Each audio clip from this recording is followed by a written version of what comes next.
কালো জাদুর সেই ভয়ঙ্কর রাত, যে রাতের পর আর কেউ ফিরে আসেনি। বাংলাদেশের একটি প্রত্যন্ত গ্রামের নাম ছিল শালবন। চারদিকে ঘন জঙ্গল, পুরনো বাঁশঝাড় আর শত বছরের বটগাছ। গ্রামের প্রবীণরা একটি কথাই বারবার বলতেন, অমাবস্যার রাতে পশ্চিমের জঙ্গলে যেও না, সেখানে এমন কিছু আছে যাকে মানুষ চোখে দেখে বাঁচে না। কিন্তু নতুন প্রজন্ম এসব কথা বিশ্বাস করত না। একদিন গ্রামের 5 বন্ধু রাকিব, শুভ, ইমন, আরিফ এবং নাইম সিদ্ধান্ত নিল তারা অমাবস্যার রাতে জঙ্গলে যাবে। কারণ কয়েকদিন আগে তারা শুনেছিল বহু বছর আগে ওই জঙ্গলের গভীরে এক কালো জাদুকর নিষিদ্ধ তন্ত্র সাধনা করত। গ্রামের মানুষ তাকে পুড়িয়ে মারার পরও নাকি তার আত্মা সেই জঙ্গল ছেড়ে যায়নি।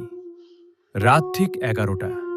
চারদিকে এমন নীরবতা যেন পুরো পৃথিবীর নিঃশ্বাস বন্ধ করে আছে। আকাশে চাঁদ নেই, শুধু কালো মেঘ। 5 জন হাতে টর্চ নিয়ে জঙ্গলের ভেতরে ঢুকল। হঠাৎ তারা দেখতে পেল মাটিতে লাল রং দিয়ে আঁকা একটি বিশাল বৃত্ত।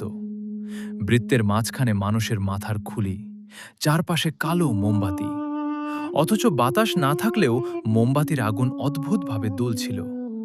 ইমন ভয়ে বলল, চলো ফিরে যাই, এটা ভালো কিছু না। কিন্তু রাকিব হাসতে হাসতে খুলিটা তুলে নিল। ঠিক তখনই চারদিক থেকে একসাথে শত শত কাক ডাকতে শুরু করল। টর্চের আলো একে একে নিভে গেল। অন্ধকারের মধ্যে কেউ যেন খুব ধীরে বলল, তোরা দেরি করে ফেলেছিস। সবাই দৌড়াতে শুরু করল, কিন্তু যতই দৌড়ায় ততই তারা একই জায়গায় ফিরে আসে, যেন জঙ্গল তাদের বের হতে দিচ্ছে না। হঠাৎ নাইম চিৎকার করে উঠল। সবাই ঘুরে দেখল, সে নেই। মাটিতে শুধু তার জুতো পড়ে আছে। দূরে কোথাও তার কণ্ঠ ভেসে আসছে, আমাকে বাঁচাও, আমি এখানেই আছি। কিন্তু শব্দটা কখনো ডান দিক থেকে, কখনো বাঁ দিক থেকে আসছিল। তারা বুঝতে পারছিল না আসলেই সে কোথায়।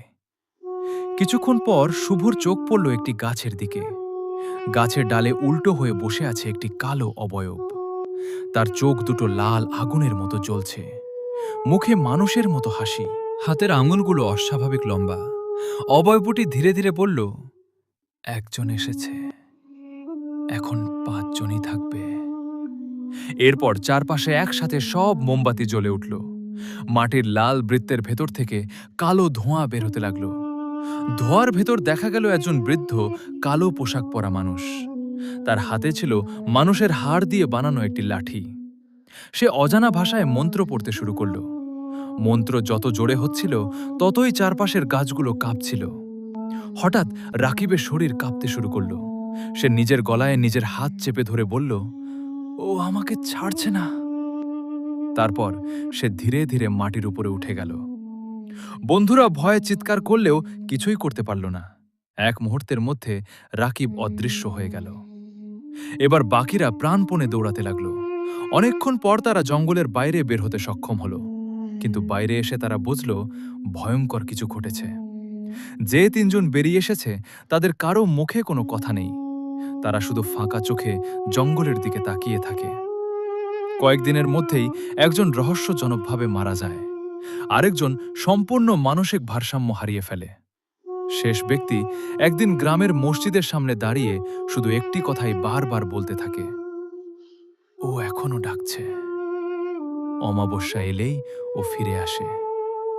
তারপর সেও নিখোঁজ হয়ে যায়। পুলিশ বহুবার সেই জঙ্গল তল্লাশি করলেও নিখোঁজদের কোনো সন্ধান পায়নি। তবে তদন্তকারীরা জঙ্গলের গভীরে একটি পুরনো বেদি, পোড়া মোমবাতির অবশিষ্টাংশ এবং অদ্ভুত চিহ্ন খুঁজে পেয়েছিল।